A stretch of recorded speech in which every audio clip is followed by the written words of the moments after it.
Everybody, thank you for joining me in my live video. This is Robert Harley, and this is the Excelia Live Show.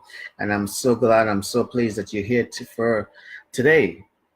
Um, Whenever I do my live video during the day, I have to remember to say today because I'm so used to doing it at night. So I used to say tonight, but now it's during the daytime. So thanks for joining me today during the day. Um, it's kind of highly unusual that I do these live videos during the day. I usually do them late at night because that's the time when I have the time and there's peace and quiet at home to do them. Anyway, tonight we're gonna get right into our topic tonight. Tonight we're gonna talk about here we go. See, I'm talking about tonight. today, today, and we're gonna talk about the blessings of Abraham.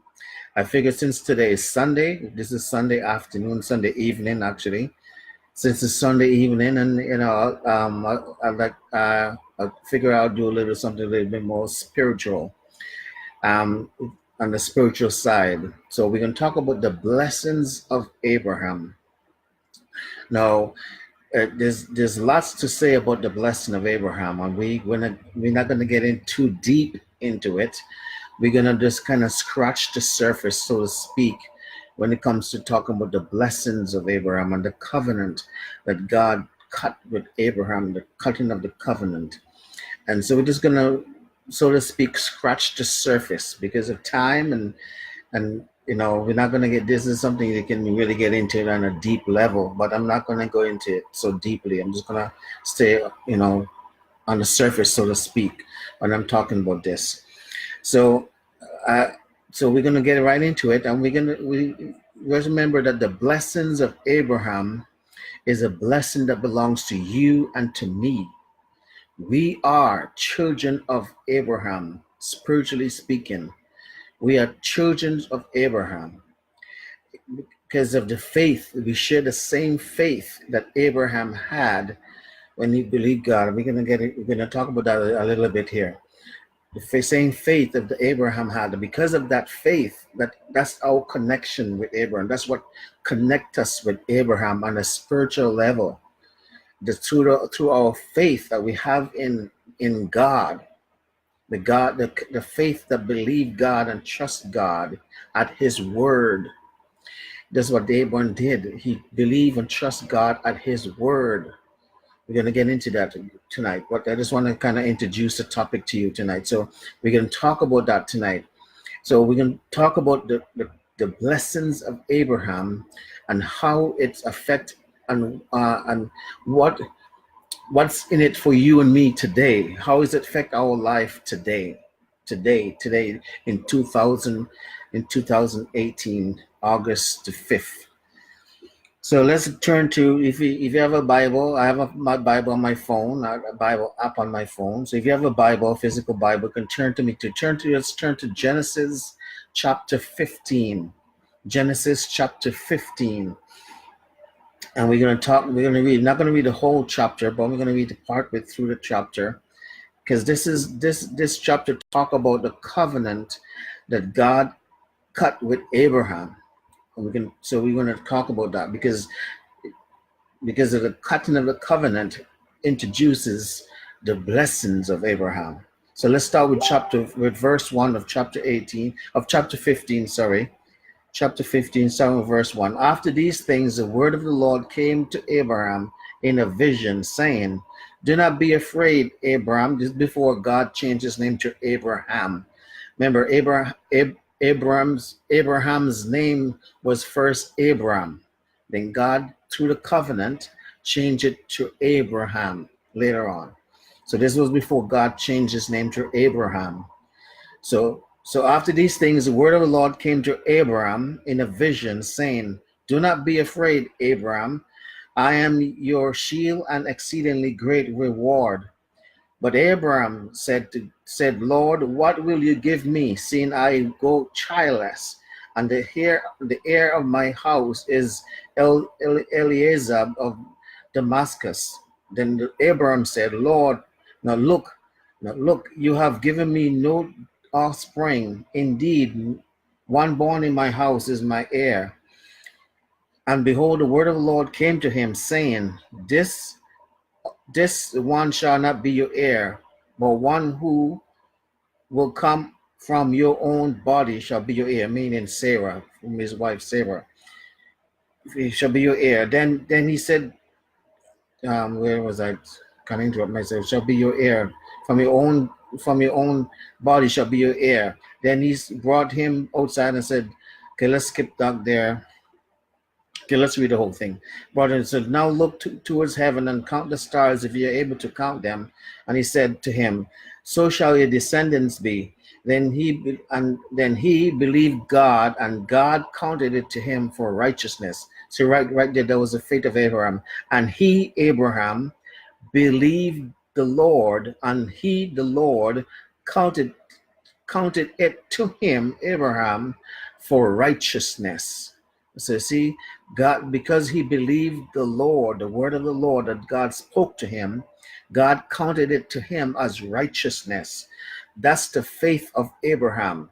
That's the faith of righteousness. And that's the faith that we operated in. We believe in the Lord. We're taking the Lord at his word. And because of that, God will count us as righteous, as he did Abraham, counted of Abraham. That's how we're connected to Abraham, because we're operating under that same faith. The same faith of believing God, taking God at his word, and believing and trusting him. And God will counted us to be righteous, just as he did. And the Lord, counted it to him for righteousness. Then he said to him, I am the Lord who brought you out of Ur of the Chaldeans to give you this land to inherit it. And he said, Lord, how shall I know that I inherit it? This is the part I want to get to. So this is verse 9. So he said to him, bring me a 3-year-old heifer, a 3-year-old female goat, a 3-year-old ram, and a turtle dove, and a young pigeon. Then he brought all these to him and cut them in two down the middle, and placed each piece opposite the other. So I want to picture this in your mind. Abraham cut the animals. He brought them, killed the animals, and he cut them, each of them, in two, like right down the middle, in two. And he's to each half he placed like this. This is the animal. He cut the animals in two. He split them in like this, like this. So each half of the animals is facing each other like that. So where heifer brought them before him and cut them in two down the middle and placed each side opposite each other. But he did not cut the birds in two. But when okay, and then cut down to his sin. I'm trying to cut down. I'm going to skip some verses here. That's why I'm reading here. Then to pick it up from verse 13. Then he said to Abraham, know certainly that your descendants will be a stranger.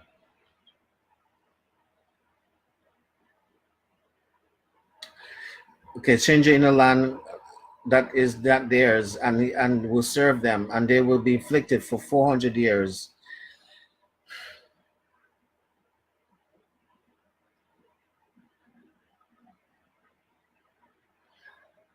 Okay, to jump down to verse 17, this is the part I want to get to. Then it came to pass, when the sun went down and it was dark, that behold, there appeared a smoking oven and a burning torch that passed between the pieces of the animals. So this, remember those animals that Abraham cut in two and they were like this? Well, God passed between them, and passing through them, between them, that's when he cut the covenant with Abraham. And on that same day, the Lord made a covenant with Abraham, saying, to your descendants I have given this land and this land, and make a covenant with Abraham. Let's go on to verse 17, chapter 17. And when Abraham was 99 years, the Lord appeared to Abraham and said, I am Almighty God. Walk before me and be blameless. I will make your covenant, and I will make my covenant between me and you, and multiply you exceedingly. Then Abraham fell on his face and talked with God, saying, This is when God changed his name. Then Abraham fell on his face and talked to the Lord, saying, "As for me, behold, my covenant is with you." The Lord said, "And I shall be your father, and you shall be a father of many nations. And no longer shall your name be called Abraham; your name shall be called Abraham." This is when God changed his name. For I have made you a father of many nations. Now, so and I will exceedingly, and you will be exceedingly fruitful, and I will make nations of you, and kings shall come forth from you. So we can talk about more about the covenant of Abraham, the covenant. We don't talk about, but I want to talk about when God cut the covenant with Abraham, he makes some declaration as where the covenant is to establish the covenant with Abraham. And in that declaration, some of the things that he declared to Abraham was his blessing. He said, "In blessing, I will bless you. In cursing, anyone who blesses you, I will bless. Anyone who curses you, I will curse. I will make it, I will, if you turn to the book of Deuteronomy explain, I don't know if you have time to do that. What time is it? In the book of Deuteronomy, it talks about the blessing of Abraham. They kind of give you a detail. Let me turn over there for quickly. I wasn't expected. Deuteronomy chapter 28, I think. Starting at verse 1, I think. No, so this is what God is saying. No, if you now it shall come to pass, if you diligently obey the voice of the Lord your God, to observe carefully all his commandments, which I command you this day, the Lord your God will set you high above all nations of the earth, and all these blessings shall come upon you and overtake you, because you obey the voice of the Lord your God. What are you talking about? Obey? Talking about walking upright in the covenant that God cut with Abraham. And in the Ten Commandments, it said, "Because the voice of the Lord, blessed shall you be in the city, blessed shall you be in the country, blessed shall be the fruit of your body, and the produce of your ground, and the increase of your herd, the increase of your cattle, and the offspring of your flocks. Blessed shall you be your basket and your kneading bowl. Blessed shall you be when you come in, and blessed shall you be when you go out. The Lord will cause your enemies who rise against you to be defeated before your face. They shall come out against you one way and flee before you 7 ways. The Lord will command his blessing upon you in your storehouses and in all which you set your hands to do. And he will bless you in the land which the Lord your God has given you. The Lord has established you as a holy people to himself, and as he has sworn to you, if you keep the commandments of the Lord your God, and walk in his ways, then all the people of the earth shall see that you are called by the name of the Lord, and they shall be afraid of you." And we keep going on like that. Read the last verse there. "And the Lord shall grant you plenty in goods, in the fruit of your body, in the increase of your livestock, and in the produce of your ground, in the land which the Lord swore to your forefathers to give you. The Lord will open his good treasures in the heavens to give you rain on the land in its seasons, to bless all the works of your hands. You shall lend to many nations, but you shall not borrow. The Lord will make you the head and not the tail. You shall be above only and not beneath. If you heed the commandments of the Lord your God, which I command you today, and be careful to observe them." So, there's some of the blessing of Abraham. Now, kind of skip forward now. When God cut a covenant with Abraham, God, remember those 2 animals I said, the animals of God, Abraham cut animals into, split them down into, spread them like this. God walked before them and made a covenant with Abraham. Now, that covenant was a foreshadow of the covenant that God was going to make with Jesus. It was a foreshadow. The covenant of Abraham is a foreshadow of the covenant that God was going to cut with Jesus. You see, Jesus' death on the cross was more than just him paying the sins of the world. It was actually a covenant relationship between him and God the Father, and God and his Father up in heaven. It was actually a covenant that God was making with man, because Jesus was a man. So God so that Jesus' death on the cross, Jesus was his own sacrifice himself as the sacrificial lamb, and shed his blood to cut the covenant with God. So the covenant that, so Abraham's covenant that God cut with Abraham was a foreshadow of the covenant that God and Jesus was going to cut between the two of them. But this time, you see, Abraham covenant was just between him and his descendants. No, Jesus' covenant was between him and God, but it included all man. It included all men this time, not just. See, Abraham's covenant was limited to just him and his descendants, but with us, it's with Jesus. It's included all men. All who believe in him shall not perish, but have everlasting life. Jesus said, "If whoever believe in me, I give them the right to become sons of God." So, so Jesus, when he walked the face of the earth, he walked under the Abrahamic covenant. He walked under the blessings of Abraham. And so he came to fulfill that covenant. And he also came to cut a new covenant, the new covenant between man and God.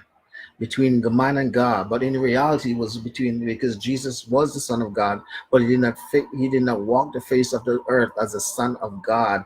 He walked the face of the earth as a Son of Man. Jesus repeatedly said this all the time, numerous times in his teaching and stuff. He said, "I am the Son of Man."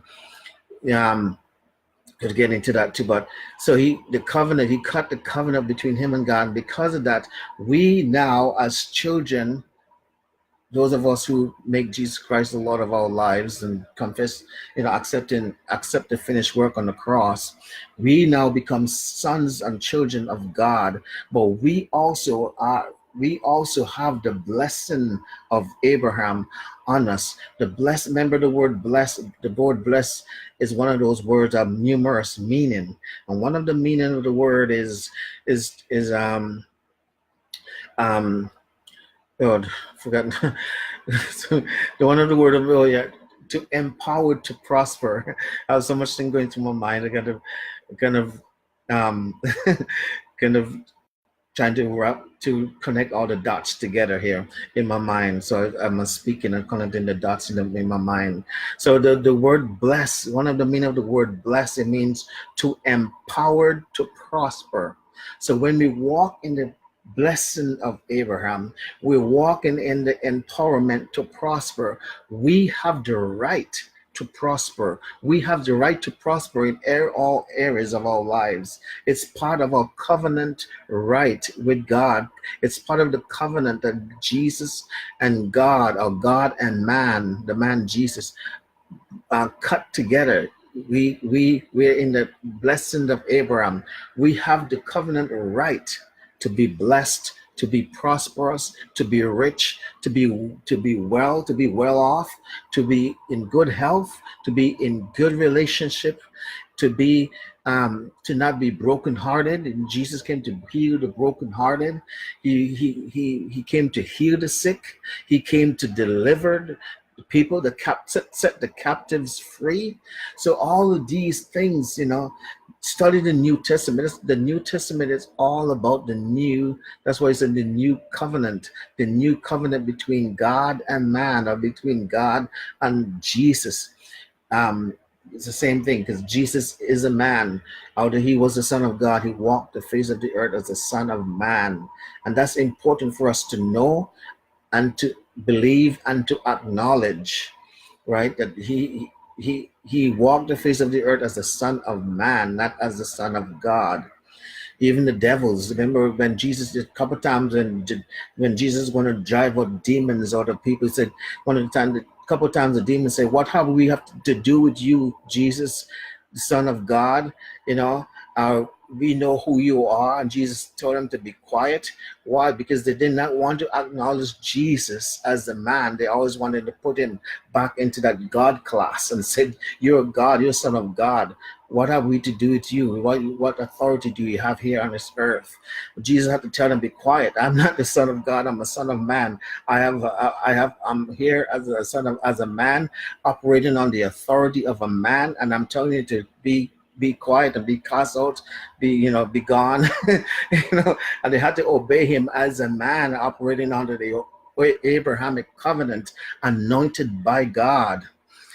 This so it's important for us. Even in John, I think is one John says, anyone who does not acknowledge Jesus as who have come into the flesh, meaning as a man, he's not operating under the Spirit of God. Because even the Spirit of God will acknowledge that Jesus was a man on the earth. So what does that have to do with us today? I'm kind of rushing through this because of time, because I'm kind of being sensitive of the time. And so, again, this is such a broad topic that it's kind of hard for me to kind of bring it to a nutshell in such a short period of time. Because I can also look up scriptures to back up what I'm trying to say. But for time's sake, so what does that have to do with you and me for today, 2018, August the 5th? What does that have to do with you and me living in this time period as we're living in? What it has to do with you and me today is that we have to know our covenant rights. We got to know what is truly ours, and what we have coming to us. I heard someone say one time, that a lot of people that this has nothing to do with the Bible or anything, but a lot of people, I was in a conversation talking to someone about how they got pulled over by a cop on the side of the road, and the cop wrote them a ticket. And we were talking about how the cops was asking a certain kind of question, and we say, no, the cop didn't have any rights to ask those kind of question. He had no right to ask those kind of question. And then we were starting to talk. The conversation was along the what our rights are, and people don't know their rights, because if they know what their rights are, they will know that the police didn't have the right to be asking them such questions and stuff like that. And so we were saying, oh yeah, that's what sometimes the cops get away with a lot of things, because people don't know their rights. Where the law is concerned, they don't know their rights, and I'm probably myself included, because I don't know the law of the land. So maybe sometimes from ignorance, sometimes don't know how to stand up for myself where the law is concerned. The point is trying to make here is that the same thing is true when we as Christians, when we people who have a covenant relationship with God, we got to know our covenant rights. We got to know what is ours. We got to know the New Testament inside and out, because the New Testament really is what explained to us in details what the covenant relationship between God and man is, what God and Jesus is. But the Apostle Paul, in all of his writing from the book of Romans right through the book of Hebrews, the Apostle Paul wrote all those books from Romans to Hebrews. The Apostle Paul wrote all his letters to the church, explaining to them the new covenant they have in God, in Jesus. Because of that covenant that God and Jesus cut together, there's a new covenant that was cut. So the New Testament is all about this. That's why we need to read it and study it, and to know what's our rights. The right for us to be prosperous, the right to us to be healed, the right to us to be delivered, the right to us to be rich, the right to us to be walking in divine health and in divine healing, the right to us to be free, the right. See, the blessing of Abraham is not just a spiritual blessing, it's also physical, it's also financial, it's also a relationship. In a relationship, there's 5 elements, a 5 of human existence. One is the spirit. We are first and foremost spirit. Secondly is the soul. We have a soul. Our soul is made up of our mind, our will, our intellect, our emotions. We have a physical body. We're living in a physical body. We have finances, right? The money, our finances, and then in our relationship with others.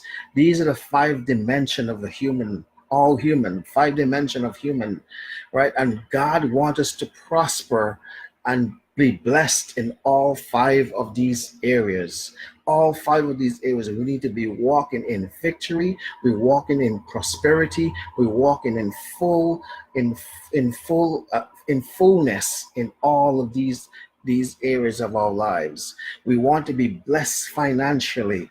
We, be blessed and be prosperous financially. We want to be blessed in our physical body, where we have no sickness or disease. We want to be blessed in our soul, in our mind. We have a sound mind. We want to have the mind of Christ. That's what the Apostle Paul said, put on the mind of Christ.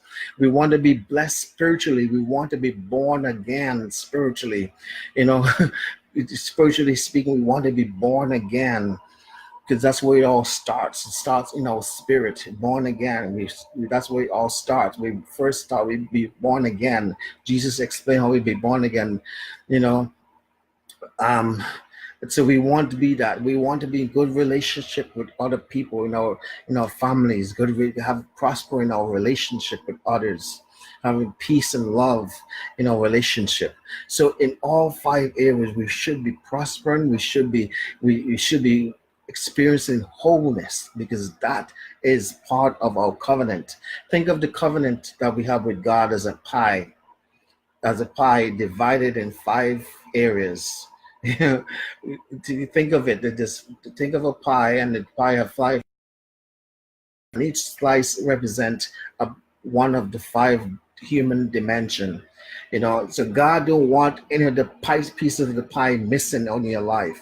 He don't want you to be prosperous in your spirit, but yet you're poor financially, or prosperous in your spirit and you're poor where your health is concerned. You don't want to be prosperous in your spirit, but yet you're poor where your relationship with your family is concerned. You don't want to be prosperous in your spirit, but yet you're poor in your mental health. You're mentally not all there. God wants you to be prosperous in all 5 dimensions, and it's your salvation that you have in Jesus cover all 5 areas of the human existence. Because of time, we're going to wrap it up here. Because we're coming up to the half-hour mark here.